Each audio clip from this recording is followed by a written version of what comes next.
daily soccer podcast with the Global Sports Podcast Network. Welcome back to the Daily English Premier League podcast brought to you by the Global Sports Podcast Network. My name is Nick Bird. I'm here alone today, back on the podcast after a little break through illness. Going to kick things off with Monday Night Football's game. West Ham drew away at Everton 1-1. Nuno Espirito Santo's first game after Graham Potter was weirdly sacked on Saturday morning, possibly the first ever Premier League Saturday morning sacking. And Nuno put out a much younger, more athletic lineup. You can tick off the bingo card of Nick talking about West Ham on an episode. And although I said I don't think any manager can save this squad, I may be coming back on that already. I think Nuno can probably work something out in this team. And the younger lineup with less of the slow, quite boring players in midfield. I'm thinking of Ward-Prowse. I'm thinking of Guido Rodriguez. I'll keep Souček out of that because I think he at least offers you something that I don't think the others do, because James Ward-Prowse hasn't scored a free kick in the Premier League in something like 3 years. He's not scored one at West Ham or his loan at Nottingham Forest, I believe it was. So you're not really getting a load from him from free kicks, at least. Somerville was on the left-hand side. He had Juve behind him, and you feel like that could be a fun, direct, difficult to defend left side and help spread the opposition's defence out, which will then give Bowen more chances, who of course is the guy who scored. He probably could have got another one as well. This guy is who West Ham's entire hopes are pinned on. And if Nuno can get his system to benefit Bowen in half the way that his system at Forest benefited Chris Wood, then they'll have a decent chance of staying up, because Bowen's one of the best right wingers in the Premier League. I think it feels like he's still severely underrated a bit, and he's so good. Everton, on the other hand, they dominated the game until West Ham scored, and really should have taken their advantage of their dominance a bit more. Michael Keane was the goal scorer for them, who seems to be going through a little bit of a renaissance. Just West Ham decided not to get a man in front of him, and he was the first man for James Garner's cross. Garner and Grealish had pretty strong games, and Jai and Beto not able to finish their chances, and Moyes ended up saying how his team just needs far better end product at the moment, because this game could have been out of sight for them, and instead they're leaving with a 1-1 draw at home against West Ham. One more thing, probably a bit of personal bias, but at some point you feel like Moyes has to give Tiano Barri a run of games at striker, because Beto just doesn't feel like he's offering much up front for Everton at the moment. And you've bought this young striker who has a decent record in Spain, and just give him a run. It feels like one of the detractors from Moyes is he can be a little bit too stubborn in terms of keeping players in the team who are a bit more experienced. But I'd like to see Tiano Barri get a run up front, because the rest of their attack is flowing. Grealish has been great, and Jai is great. Dewsbury Hall's been really strong, I think. And you've got the depth on the bench as well in the likes of Dibbling and Carlos Alcaraz. So I'm not worried about their midfield and attack, really, but the striker is something they've got to sort out, and I think Barry can help them massively in that. I think that's all there is to say on that game. We'll move on to the Champions League fixtures, previewing both Tuesday and Wednesday, if I don't take too long to speak about the Tuesday games. But first, let's hear a bit about Bioniq. Your body is unique. And Global Sports Podcast Network has partnered with Bioniq, the world's most personalised supplements. Bioniq provide 100% tailor-made supplements designed to deliver precisely what your body needs at exactly the right levels to optimise your health. No guessing. So click the link in the show notes. Use the code GSPN2025 for 40% off your first month's subscription. Bioniq. Don't settle for off-the-shelf solutions made for just anybody. Get what's right for you right now. Your body is unique. We kick things off with Böder Glimt hosting Spurs, the first of 4 teams in the Champions League from the Premier League who are away. So I don't know why I said it in such a confusing way. 4 of the 6 Premier League teams in the Champions League are away from home this week. Kicking things off in Norway with Böder Glimt hosting Spurs. The away trip to Böder Glimt has been one that has tripped up a couple of big teams in the past, but Spurs managed to survive it under Ange on their way to Europa League triumph last season. And it feels like maybe not a must win in terms of the usual context of that, but it may be getting there. Why I say that is Spurs have had that big win against City, but then since then have struggled to really replicate and keep that success going. They've only had 1 win since then, and it was a win away at West Ham, which with West Ham under Graham Potter isn't really something that should be a shock, and it's more of an expectation that you go there and win. And the only other win was their 1-0 winner against Villarreal in the first game of the Champions League. And that came in quite an uninspiring game against the Spaniards, where Spurs weren't particularly good. Villarreal definitely could have nicked something from that game. So Frank maybe needs to work a few things out, and I've got in my notes anything but a win could bring some question marks to Frank earlier than expected. And I say all that, I still think Spurs will probably win. I'll go with a 3-1 to Spurs. I think Böder Glimt will score, but Spurs should have enough to get themselves over the line. Move on to probably the landmark game for the Premier League side, which is Chelsea against Benfica. And the primary reason this feels so big is Jose Mourinho's return to Stamford Bridge for the 15th time. And he returns with Enzo Maresca in a slight bit of peril, perhaps.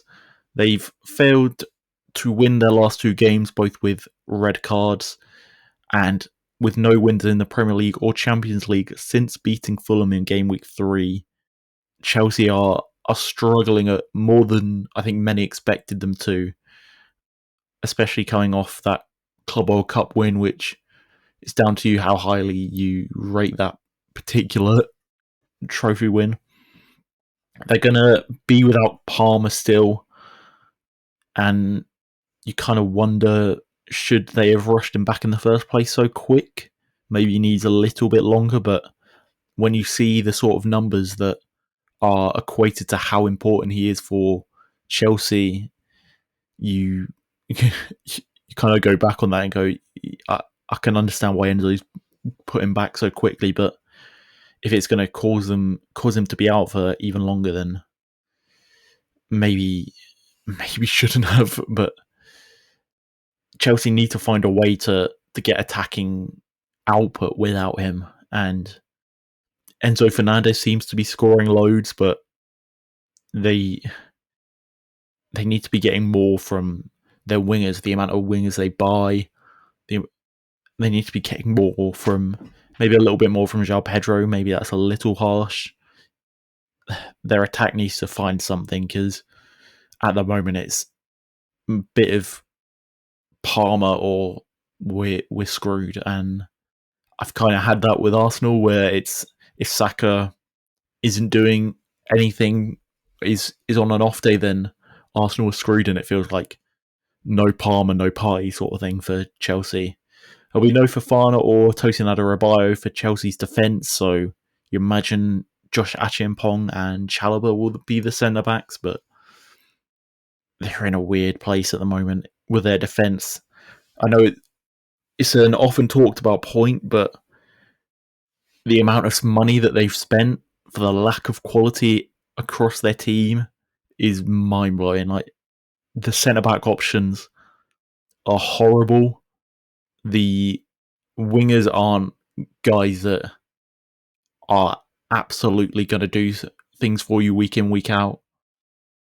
I think the only place you can trust is Cole Palmer and then Caicedo at the moment, and maybe Enzo Fernandez a little bit more than it felt like when he first joined. It was really struggling, but I can't speak too much on his overall game, but at least he's getting goals and offering something. As for the rest of the team, I really struggle to see how they've managed to spend so much money and not improve the squad by so much. And yes, they're buying prospects and young players they can then sell on, but the primary thing should be improving your first team, and they've really not done that. When you look at the team before Clear Lake took over and the team they have now, it's really not. It's kind of more sideways than up. So yeah, Jose, should touch on him a little bit. He's got 4 wins in 14 against Chelsea. He took over after Benfica lost to Karabag in the first week of the Champions League.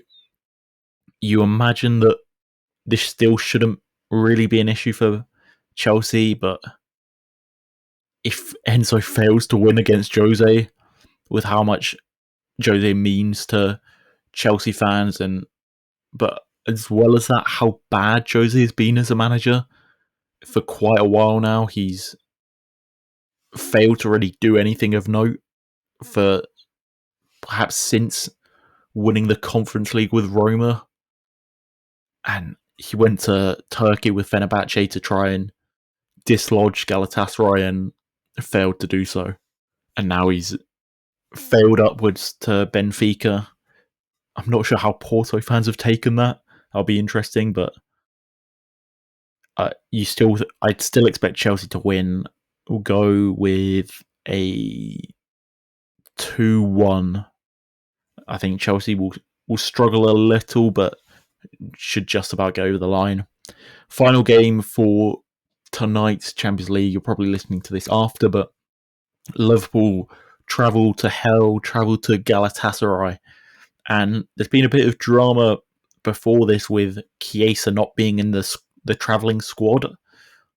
And after his positive start to the season and an equaliser despite their loss against Palace at the weekend, it's a little weird from Slot. I think I've seen a lot of people on Twitter who are starting to be a bit concerned with Slot in terms of, I think it not with how he's doing necessarily, but I think it's a bit of like the mask slipping. I think we saw him kick off a bit on the sideline at the weekend. We've seen him blame players, and I think that may be a Dutch thing where you can get away with it in the Eredivisie, but not when you come abroad, especially in England. I don't think that sort of throwing players under the bus of sorts, that may be a little bit harsh, but just some of the comments feel a little bit unnecessary at the moment. I still think this game shouldn't be an issue. Galatasaray got battered by Frankfurt in the first game week of the Champions League, 5-1. But Ottoman may be back for the Turkish side. Then if Ottoman can come back in, maybe Galatasaray score first, and that infamous atmosphere at Galatasaray, the sort of welcome to hell thing, gets going, then maybe it could get a little bit spooky for Liverpool. But overall, I think I'm going to go 4-0 to Liverpool. I think they'll rebound and should just out-quality Galatasaray, really. Before we move on to the Wednesday Champions League games, let's hear a little bit about Zencastr. Here at the Global Sports Podcast Network, we spent a lot of time selecting our delivery platform. Zencastr came out as the clear winner, with 4K video recording from your phone, AI editing that automatically removes all those ums and ahs. It's super easy to start a podcast that sounds great and is delivered efficiently. If you're ready to tell your story, check out the link in the description to learn more about Zencastr. So the Wednesday Champions League games kick off with Union Saint-Gilwell hosting Newcastle. This is a 5:45 kickoff, so don't accidentally miss this thinking it's an 8 p.m. Union Saint-Gilwell or USG have won in the first game of the Champions League against PSV, which I think came as a bit of a shock, but when you look at the rest of the games they've had this season, they've only lost one game all season, and that was in the Super Cup to Club Brugge, and their defensive record is immaculate. They've conceded just 4 goals in 9 games in the league, 5 goals total if you include the PSV game. And Newcastle, on the other hand, haven't really found their flow this season. They have a really strong defensive record, especially before the loss to Arsenal at the weekend. And like I say, they don't seem to have found their flow.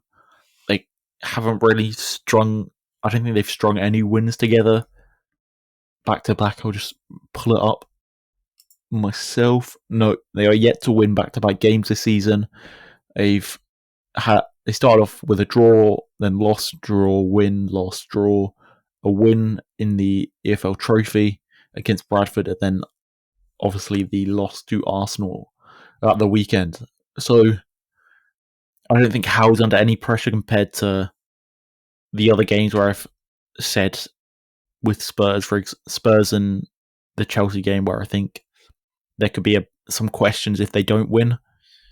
I don't think Howe is in that because I think he's bought enough credit, and I think it'd be really harsh on Frank if there was those questions. I think Chelsea's the only one where the questions would become a little bit warranted because of that success that they had last season and the expectations they had coming into this season. Getting back onto this game though, after that Chelsea game, I think this is the game where things could get a little bit weird, just because USG's defensive record is so strong. They're at home. I believe, it's their first Champions League home game in their history. That can make things weird. So Newcastle might need a quick start, otherwise USG can grow into this and perhaps avoid a loss and take something from this game. But I'll still give the edge to Newcastle. I'll go 2-1 to Newcastle. On to my club, Arsenal. I think this will be a quick one because Arsenal host Olympiacos, and while there's trauma against the Greek side from the Europa League years, I think the extra time loss is one that everyone can still picture and remember. I remember having to go into sixth form after that and just get hold abuse for that loss. And it obviously, I believe it was that one that kicks off the COVID football sort of start, because Arteta got COVID from Evangelos Marinakis at that game. But I think Arsenal's quality is just another level now, and this being a home game, it should be a really comfortable win with a chance to rotate. There's still no Hincapié, who never had an injury before coming to Arsenal and has now been injured basically the whole time, which is great fun, but almost an expectation. And if you're an Arsenal fan now, players just seem to come in with that immaculate injury record and instantly get injured. So it's not too much of a surprise. It gives a chance to the likes of Miles Lewis-Skelly to get a start at left back again. Mosquera will almost certainly play. Ben White at right back. Norgard perhaps getting a start as he did in the... Did he start? No, he didn't start in Bilbao. He made his debut off the bench against Bilbao, sorry. But yeah, I just think this will be a chance to rotate. I think Saka may still start just to keep that fitness building, and try and get this game won early, so then the likes of Dalman can come on and rest those starters for the game on Saturday against West Ham. I'll go with I'm thinking between 4 or 5-0. I'll go with 4-0 for Arsenal. Final game, Monaco host Manchester City. Similar to the Arsenal game, I think this will be comfortable for City. Monaco lost their first game of the Champions League to Brugge 4-1 and have conceded in every game this season. So this really feels like a game where Haaland could have a lot of fun, assuming he starts. And you just don't really see any way for Monaco to win this. I wonder if Donnarumma will start or whether the Pep will give some chances to Trafford in the lesser Champions League games. So that could be an interesting thing to keep an eye on. How much? I think Monaco have enough stature where there won't be loads of rotation compared to the Arsenal game, who should be able to rotate and still win. I think City could rotate and still win, but we'll try and get this done quickly and then make the subs. So, and also you've got the likes of Marmoush who are injured, so Haaland probably can't be dropped, and then Aït-Nouri and Kusanov are also injured, so you can't really rest your fullbacks either. But I'll go with a 3-0 for City. I think Haaland will get at least 2 in this game, depending, no matter kind of how much City win by. But that would be all from me today for Tuesday's, the 30th of September's edition of the Daily Premier League podcast, brought to you by the Global Sports Podcast Network. Thank you for joining me, and join us again tomorrow for another episode. Goodbye.